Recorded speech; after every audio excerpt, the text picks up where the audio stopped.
Hello everyone, how are we today? Happy Monday, start of our week. So today we're going to be talking about intuitive eating, learning hunger and fullness balance. And in this video, you're going to learn how to listen to your body's natural hunger cues to tell you how to eat and become a more intuitive eater by understanding what actual signs of hunger mean for you. So honoring hunger will help you go from having less of those like highs and lows of like your energy and your blood sugar, and which will help actually prevent those late night cravings and binges.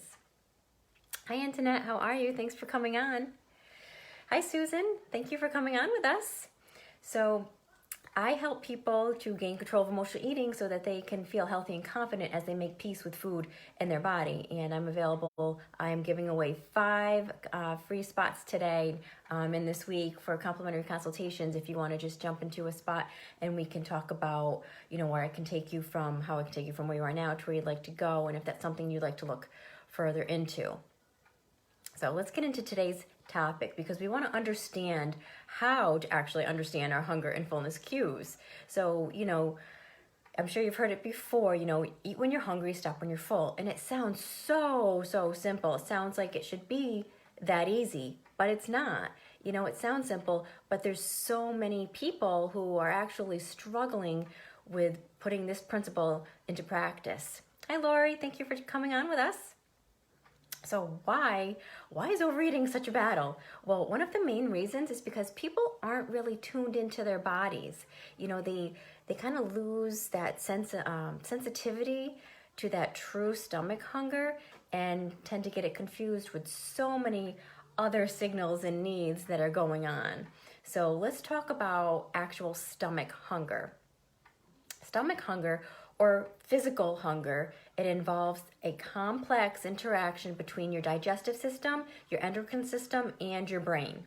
And when the body needs more fuel, we start feeling tired and a little weak, maybe a little brain fog, and then we start feeling, with that brain fog, it's harder to concentrate and it's harder to work.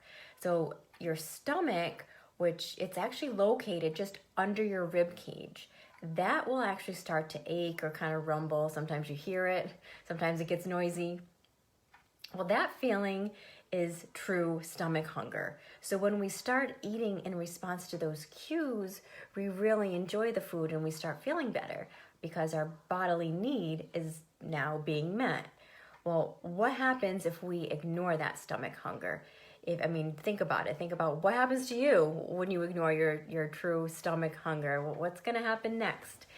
If you don't feed your body when it needs food, the physical symptoms, they're going to get stronger, right? And then your stomach starts to really hurt.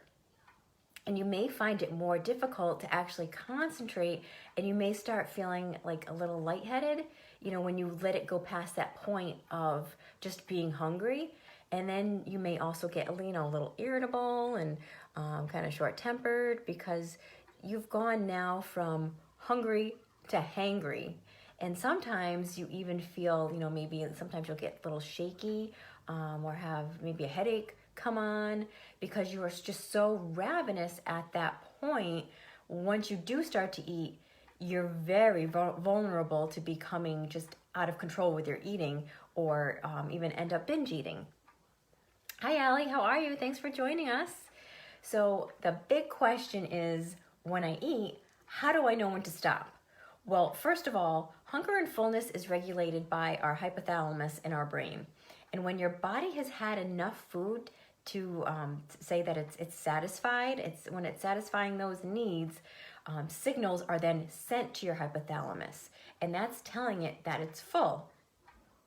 Well, when we are in tune with our bodies, we recognize when it's time to stop eating. Your stomach will feel comfortable, you'll feel satiated, but not stuffed. Then you feel much calmer, more alert, you have more energy, and it literally takes about 20 minutes for your fullness signals to actually kick in, for your that signal to go from your stomach to your brain and to tell it that, okay, I've had enough, I'm good. So if you eat too fast and you're not paying attention to what your body is telling you and what it's feeling, then that's where it's easy to override that, really well-functioning system and then eat more than what your body truly needs at that point. So, so what happens now? So like, how do you know when you're actually overeating? So when you are eating and you're feeling like really calm and relaxed and you're paying attention to your body, you will notice a few things, and you'll notice, when you have eaten more than what you really physically needed. So like one, you are like, say you're like taking bites and swallowing, but you aren't truly enjoying the food anymore at that point, like when you first started eating. And two, you're feeling a little more pressure now, a little discomfort, you're getting uncomfortable, and of course in your stomach area. And if you continue to take those bites and you continue to eat and keep going further and further, it's going to get so uncomfortable that it's going to hurt, and you may even start feeling a little sick at that point. And then three, after that, after a while, you're going to start to feel like really tired and really sluggish. So those are definite signs that you have overeaten. You've gone past your point of fullness or satiety of just feeling good. So what can what if I can't? What if you're somebody you're thinking, okay, what if I can't detect these hunger or fullness signals in my body? Okay, so assuming that you're not eating too quickly or with too many distractions, there are definitely several reasons, several possibilities that you're having a difficult time connecting with your internal cues. And if you've been ignoring your hunger and fullness signals for a very long time, you maybe have temporarily lost your physical sensitivity for them. And this usually happens if you're like a frequent dieter, if you've been dieting for a long time and you're chronically restricting your food intake. And if this is the case for you, it will definitely take some time to relearn and just feel into those hunger cues and feel not just your hunger cues, but also your fullness cues as well. So sometimes there's even, emotional reasons for a person being unable to really feel into their hunger and fullness signals. But by getting in touch with your body's sensations, it can actually bring up some painful memories for some people, while others may feel undeserving of meeting their own needs. So say like if you're somebody who, like if you're an emotional eater, or you have emotional things that you do not want to deal with and you keep pushing them away, well, getting in touch with how your body feels and being in tune with your own body, like I said, can bring up some of these other feelings, because you're forcing your body to actually feel and understand what's going on within your body. So that can be a little scary. So it can take time to actually learn, and it's a process. And just, go slow with yourself. Be easy on yourself. Be kind to yourself. But it's something that you can do over time. Hi, Adelina. Thanks for coming on with us.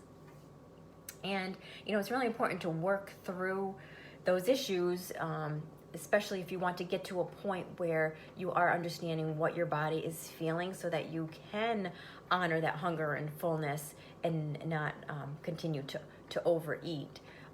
You can always reach out to somebody, reach out to a friend that you can talk to, a family member, even a professional, just as I do with my clients. I have to work through a lot of emotional issues, a lot of deep-seated emotional issues, so that they can, move past what's holding them back, and then live a much happier, healthier life, and be able to go on and then learn how to. A lot of times you have to deal with the feelings, and that's what is so important, which is why, with myself being not just a health coach, but a life coach as well, because I can work through both areas and help my clients to work through some things in the past, some deep-seated emotions that they might be bearing for a very long time, that they actually need to work through first before they can actually move on with losing the weight and dealing with how to eat correctly and listen to their bodies, things like that.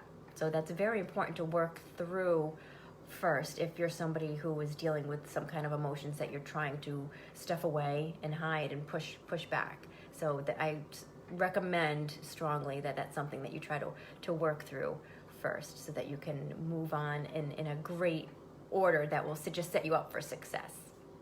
Okay, so let's talk about some like false alarm signals that we often do get confused with our stomach hunger.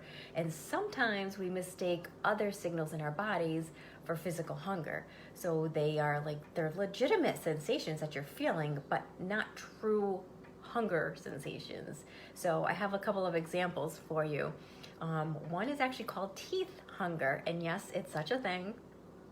Sometimes, especially if we're feeling irritated or just aggravated or stressed, we want to chew our frustrations away. So our bodies are not wanting food, but we put it in our mouth as a way of like trying to relieve that anxiety. So maybe try chewing some gum or something like that. I think would be a little better option at that point instead of just turning to food. And then there's a thing called mouth hunger. And that's when we see or smell something that looks so delicious that our mouths start to water. And sometimes just thinking about a food brings on a craving for it. Sometimes if somebody just mentions something, it's like, oh, that sounds good. And then the wheels start turning and you're craving it. And it gives us a desire to want to taste that food, but we really aren't physically hungry. Okay, does that make sense? See the difference there? And then there's our mind hunger. We look at the clock and we think, okay, it's noontime. It must be time for lunch, right? Because that is just the way that we're trained. A lot of us are brought up that way. When it's a certain time, it's time to eat, whether you're hungry or not. We're not listening to what our body really wants or how our body's feeling. We're just trained to think of, okay, this is how I was brought up at noontime. That's what I was told is lunchtime, so it's time to eat. So, sometimes it's time to just take a step back and say, okay, I don't feel like eating right now. My body's not even hungry, and that's okay. So it's important to really just listen to your body in those occasions. And then there's thirst. A lot of times, I'm sure you may have heard this in the past, but sometimes we confuse like our sluggishness or dehydration with actual hunger. If you're really thirsty, you could actually just be hungry. And I'm sorry, I got that backwards. If you're actually feeling like you're hungry, you could actually just be thirsty because your body is dehydrated, and some of those signs and symptoms are feeling like tired and sluggish, and of course dehydration. Your body needs fluids. So the body is actually looking for a drink, not food. So sometimes if you're a little confused and you're not sure and you think you're hungry, you know what? Down a glass of water, down a nice 8-ounce glass of water, and then wait a few minutes and see how you feel. And then sometimes you may say, oh, yeah, I'm not really that hungry now. You know what? I was just really thirsty. Or maybe you are hungry at that point. But sometimes it's good to check, and it's always good to hydrate anyway. And if we're tired, if we're dealing with fatigue kind of feelings, when we feel that our energy levels are really low, some of us just automatically think that we need to eat something.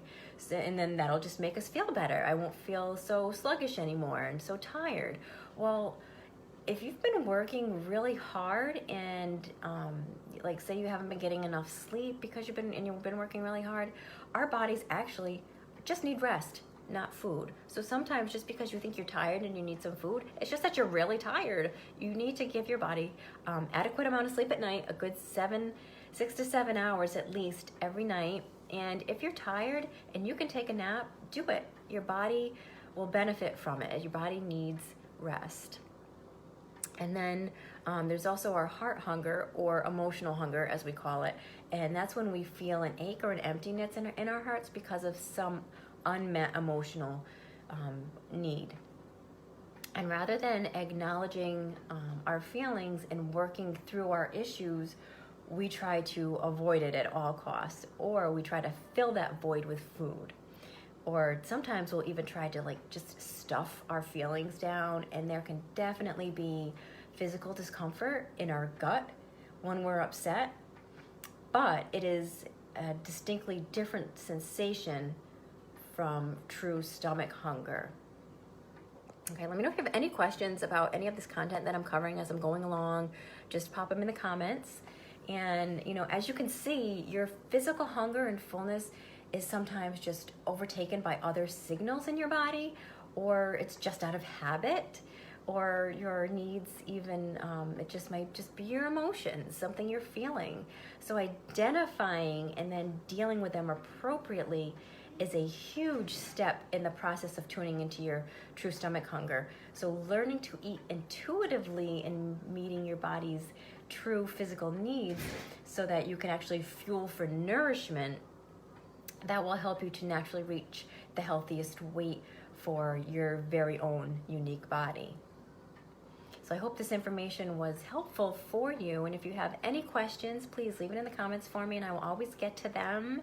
And I also, like I said, I'm giving away free 5 spots this week for complimentary consultations if you are feeling a little stuck yourself, or you're confused or frustrated and you're just not sure where to go next, or you've been kind of off the wagon from this pandemic and you want to talk about getting back on that wagon, and I can show you how I can take you from where you are now to where you'd like to go. Feel free to jump into one of those spots. I have the link above the video. You can choose a time that works best for you, and it's only about a 30-minute call. Quick and simple, and we can get you on the road to success. So I hope that you all have a very beautiful day, and I will talk to you soon. Bye, guys.